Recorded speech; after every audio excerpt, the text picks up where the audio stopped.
I'm announcing the House of Representatives moving forward with an official impeachment inquiry. The president must be held accountable. No one is above the law.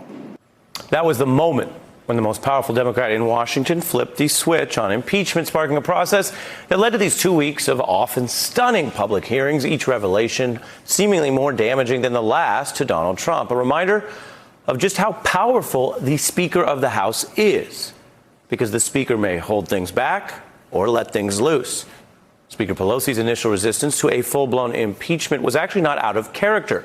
When she first made history in 2006 as the first woman ever to be Speaker of the House, she faced a very controversial Republican president under fire for policy, like the Iraq War, and for allegations of abuse of power, like warrantless spying and torture. But she left no doubt at the time she was not going to turn her speakership into an impeachment march against President George W. Bush. In some quarters, folks will think that you are a San Francisco liberal who has nothing set on your mind other than unleashing your lieutenants to impeach the president. I have said, and I say again, that impeachment is off the table.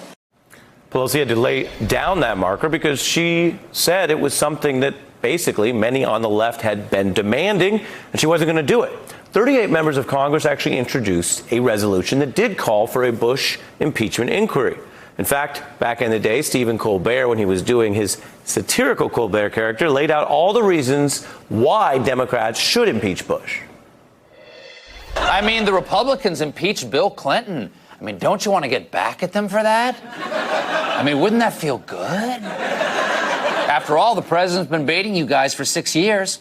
WMDs, Iraq, Katrina, Valerie Plame, signing statements, torture, wiretaps, secret prisons, U.S. attorneys. But Speaker Pelosi said she'd reached her decision not to do it, and years later she explained why. The argument against President Bush was about a president and an administration that sent us into a war based on a false representation of the threat of weapons of mass destruction in Iraq. I do think people could have made a case about President Bush, but I did not want to go down that path because of what it would mean for the American people. What it would mean. And contrary to depictions that Pelosi always occupies the far left or most aggressive wing of her party, in this Trump presidency, Pelosi and the point person she has on intelligence, Adam Schiff, have been striking very cautious notes about all of this for months and months, even as the Mueller report dropped, even given its substantial obstruction evidence. If a majority of your caucus wants to go forward with an impeachment inquiry, would you go for it? It's not even close in our caucus about But eventually, you know what? Why are we speculating on hypotheticals? Has it brought you closer to an impeachment inquiry?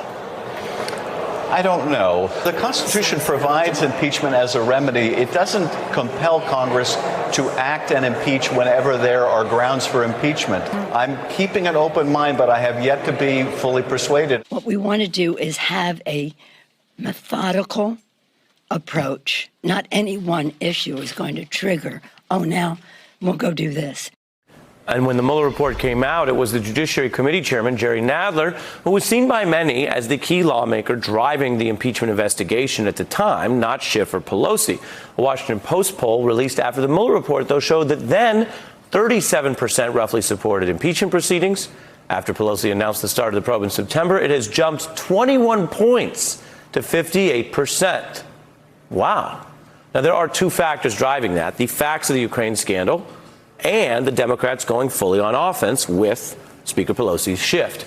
Now, in a cynical world that treats so many choices as matters of optics or strategy, note this shift also involves a factual and logical premise.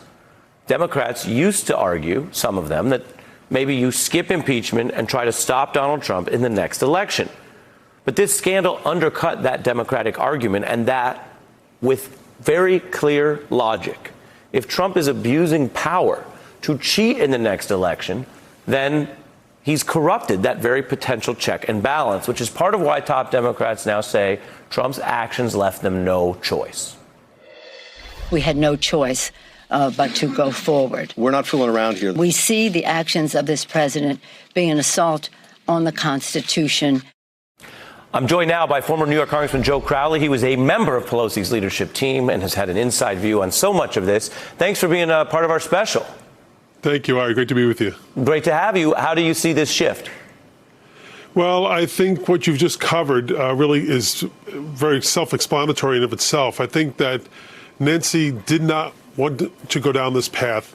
She doesn't believe that impeachment should be used as a tool to remove the president for anything willy-nilly. When you talked about what happened with George W. Bush, I remember being in a leadership meeting with Nancy, and she said, we are not going to put the American people through that, meaning that elections have consequences. And that, that's why she believes so much in the electoral process. And that's why I think she leaned so heavily there initially. But then you had the straw that broke the camel's back. The president himself admitting that, he told the president of Ukraine, first you have to do me a favor. And that favor is not to improve the lives of the Ukrainian people. It's not to end sex trafficking. It's not to end child labor. It is to do me a personal favor. That is to get dirt on my political opponent, so I can use that in my reelection campaign. And that just simply flies in the face of everything we believe in terms of our Constitution. And that's why I think she felt compelled to bring the impeachment proceedings forward. And the history with Bush is instructive because she was Speaker both times. So you actually have a fairly good comparison. And everyone, I think, does remember there were constitutional issues there, as we mentioned, torture, among others. And he was a highly reviled president, particularly in his second term in your party. What do you see in the contrast here? And does that, in your view, strengthen the Speaker's hand in going this far this time? I think, as I think the Speaker has said before, that there may very well have been, cause to bring impeachment for George W. Bush, but she chose not to do that. But here you have the president consistently working in ways that are unconstitutional. And in this particular case, where he's using, he's basically asking a foreign entity to, again, get involved in American politics and American electoral politics and play with our elections. And so, and for his own personal gain, if you don't stop this now, what will he do next? What will this president do next? And quite frankly, what will other presidents in the future do when they have this same opportunity? Will they do this again themselves? So that's why I think, when it comes to this particular issue, Nancy, not because of the left, quite frankly, but because of those 7 Democrats who were in interface or marginal districts who approached her and said, we believe the president has crossed the Rubicon. We believe that he's gone too far and needs to be reined in. And unfortunately, this is the only mechanism by which she can do that. Yeah. A lot of this involves the underlying evidence and how do you deal with it. And you and others have pointed out that may have moved her. The evidence is not always moving the people in the other party. They are trying to move the evidence. And for a very clear encapsulation of this, I show you Exhibit A, a little bit of then and now Lindsey Graham. Take a look.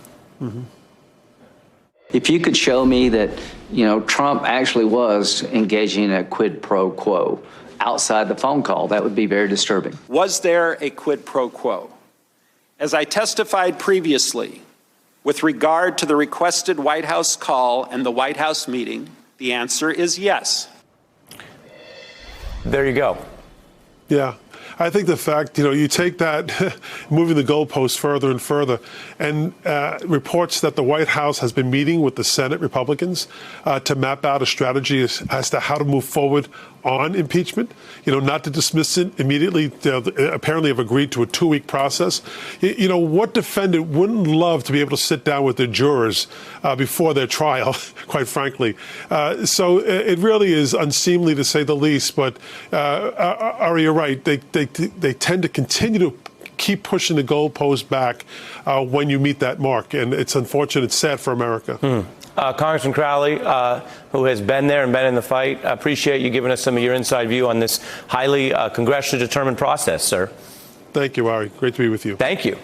Hey, I'm Ari Melber from MSNBC. You can see more of our videos right here, or better yet, subscribe to our YouTube channel below. You could have been anywhere in the world, but you're here with us, and we appreciate that.